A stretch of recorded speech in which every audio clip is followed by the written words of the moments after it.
What's up, Richard? Timmers here with the new sitcom on Netflix called Liane, which I actually just checked out. And it's not pretty bad so far. Haven't finished it up, all up yet, but I'm I'm digging it so far. But the show is created by Chuck Lorre, who has created some really fun sitcoms over the years. So I just had to go ahead and do my top 10 favorite Chuck Lorre created sitcoms.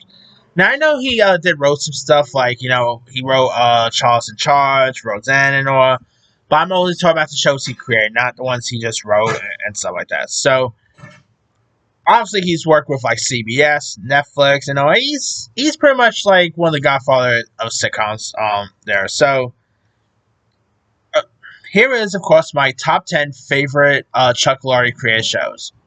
All right, number 10 is mostly a recent one, and that is Georgie and Mandy's First Marriage, which is a spin-off of Young Sheldon, which this time around is a multi-camera sitcom following Georgie Cooper Jr. and Mandy McAllister, played by Montana Jordan and Emily Osment. As they navigate married life, parenthood, and family dynamics here, it is a really decent, heartfelt moments that expands the Big Bang Theory universe. Will Sasso and Rachel Bay Jones, plays like the in-laws. They are hilarious throughout. You do get additions by the likes of Zoe Perry as Mary Cooper, Annie Potts as Mima and stuff. But this season, of course, the first season, was last year, and obviously we got another season coming out this fall. But yeah, the show is really hilarious, and Emily Osment is terrific. Will Sasso is great. It is a really good one, worth giving a go. All right, coming in at number 9 is the show Grace Under Fire. Now, this show, of course, premiered, all the way back in from 1993 to 1998, starring Brett Butler, who plays Grace Kelly, who's a single mother and a recovering alcoholic who raises her 3 children while working at a oil refinery and dealing with the life challenges. It's actually more like on the comedy drama side. Brett Butler was great. You also even had very young Dylan and Cole Sprouse was in this. Of course, again, the series premiered from 1993 to 1998. It, of course, premiered on ABC. And Brett Butler was terrific. The series was produced by Kirsty Warner Productions, who's also produced stuff like Roseanne, The Cosby Show, and stuff like that, too. And this had some really, cool episodes from, there was also, a Viva Las Vegas episode as well, which was pretty decent. It is a really good sitcom. It's been a while since I've seen this, though. But it's actually pretty decent. Little sitcom there. All right. Coming in at number 8 is Dharma Greg. Now, Dharma Greg, of course, premiered all the way back from 1997 to 2002. And it's where, a free-spirit yoga instructor, Dharma Finkelstein, and a lawyer named Greg Montgomery falls in love and marry on their first date.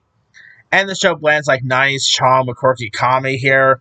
It, of course, stars Jenna Elfman, who I've always enjoyed Jenna Elfman. My first introduction to her was actually not on Dharma Greg, was when she was in Looney Tunes Back in Action. Who remembers her in that? And of course, Thomas Gibson, you might know him, from the first Flintstones movie. Oh no, not the first. Chip Rockefeller in Flintstones v. Rock Vegas. My bad. You also have Mimi Kennedy, who will go on to work with Chuck Lorre again on the show Mom. Joe Murray is also in this. It is a really decent sitcom, worth giving a go. The chemistry between Jenna Elfman and Thomas Gibson is great. I would love to see maybe a revival of this. That could be pretty cool one of these days. Alright, coming in at number 7 is sort of a short-lived sitcom, but it was actually a Netflix series that Chuck Lorre did called Disjointed. Disjointed is hilarious. I mean, if you guys don't know much about the story, it stars Kathy Bates, who plays Ruth Whitefeather Feldman, a lifelong cannabis activist advocate who fulfills her dreams of running a marijuana dispensary in LA with her son and quirky staff.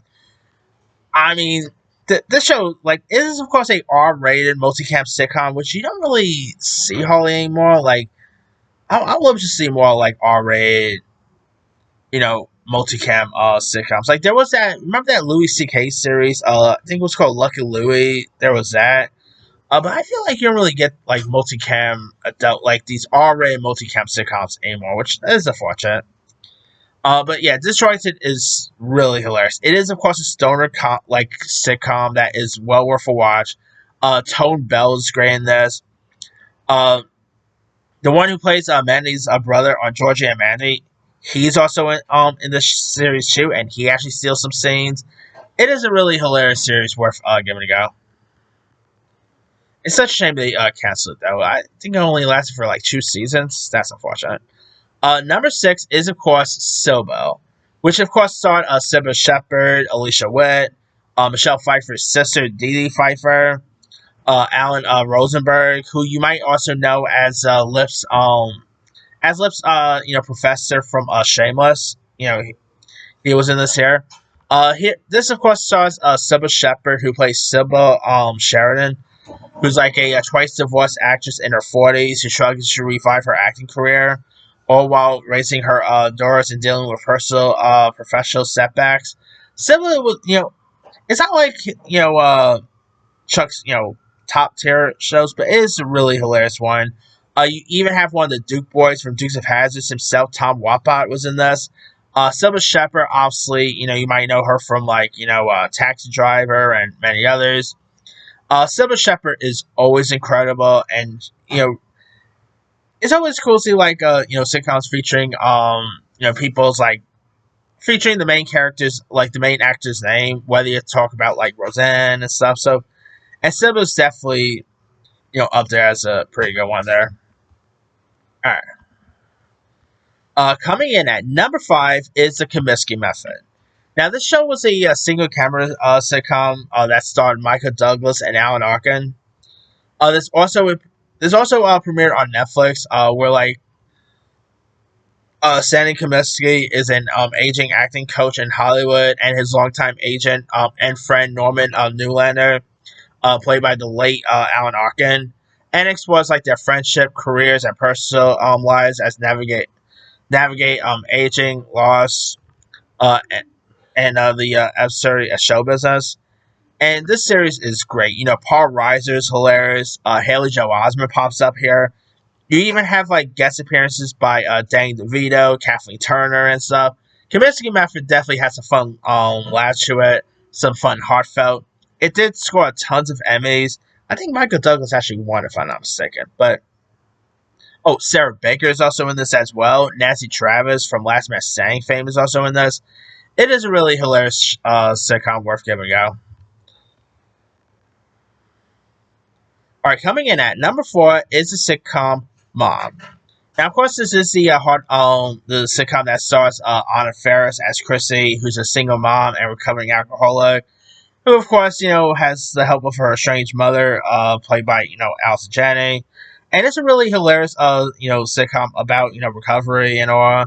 Obviously, Anna Faris will, only appear in from season 1 to 7. She will, some ever reason, leave season 8, which that was unfortunate.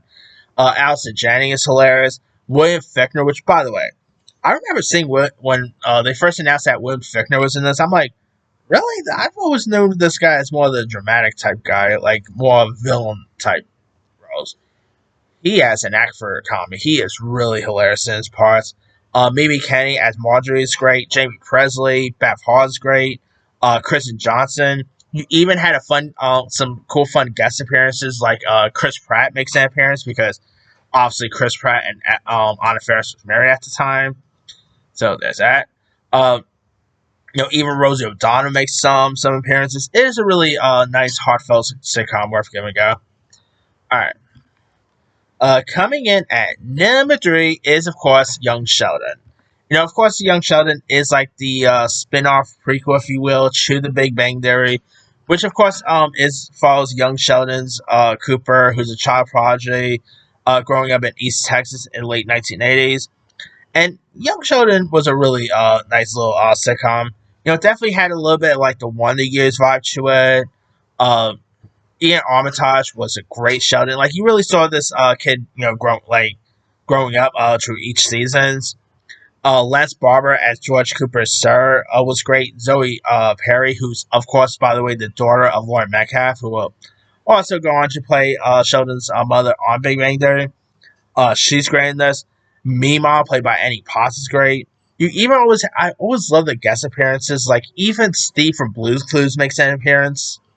You know, like, some of the guest appearances is just terrific throughout. I mean, yeah, this show only lasted from like 2017 to 2024. It ended last year, and it's a really hilarious. It is heartfelt. The last season was definitely pretty sad, especially because George Cooper Sir's dying. That was unfortunate there, but it's a really decent series worth giving a go. All right. Number two is The Big Bang Theory. Obviously, I mean, The Big Bang Theory, like, it's a really fun show. Of course, Jim Parsons is great as Sheldon. John Galecki. I mean, this always has some of the best, like, guest appearances I've seen on a sitcom. You have the likes of William Shatner popping up. You have the likes of Will Wheaton, Carrie Fisher, James Earl Jones popped up in one episode. Billy Bob Thornton even popped up here and there. I mean, talk about some really cool guest appearances. Kayla Cuoco, who I've always been a fan of ever since A Simple Rules fame. She's great as Penny. Simon Helberg's great in this. Just love the characters. I just always love hanging out with these characters. I mean, the show's pretty much been around since, like, from 2007 to 2019. And it hasn't stopped. Like, there's still spin-offs coming out. Like, HBO Max has a spin-off coming out next year. So there's that. But, yeah, who just doesn't love more Big Bang Theories? I mean, obviously, I could easily relate to some of these characters. So that's definitely why I appreciate it so much. And, of course, Chuck Lorre's best show of all time is none other than 2.5 Men. Of course, about, like, a wealthy womanizer, jingle writer named Charlie Hopper, played by Charlie Sheen, who, of course, lives a carefree life in Malibu Beach until, like, his recently divorced brother, Alan, played by John Cryer, and his son, Jake, played by Angus T. Jones, move in. And there's the fun comedic struggles throughout family dynamic, relationships, and some really great cast members, like the late Kanata Farrell as Berta, steals so many scenes. And of course, we will go on to get Ashton Kutcher replacing Charlie Sheen down the line too. Which, so many people did not really care much for Ashton Kutcher replacing Charlie Sheen. I thought Ashton Kutcher as Walden was awesome. I always really quite liked the last seasons that had Ashton Kutcher in it. Was pretty fun.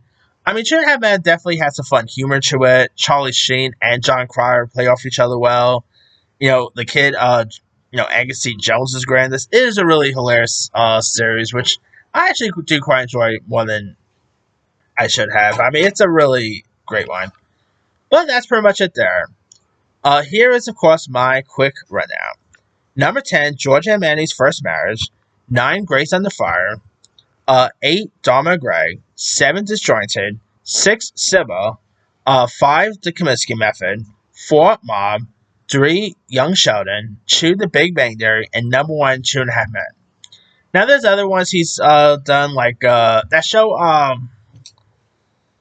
Bob Hart's I was big with that show. There's, of course, Bookie. Yeah, that's pretty much it there. He also did a show called Franny's Turn, which I've never really seen, to be honest. Yeah. I always thought he created Mom, but I always thought he created Mike and Molly. My bad, but he only was a writer on that. So, yeah. But let me know you guys. What are some of your favorite Chuck Lorre created shows? Drop comments below. Don't forget to like, subscribe, hit that bell for notification. This is Simon signing out.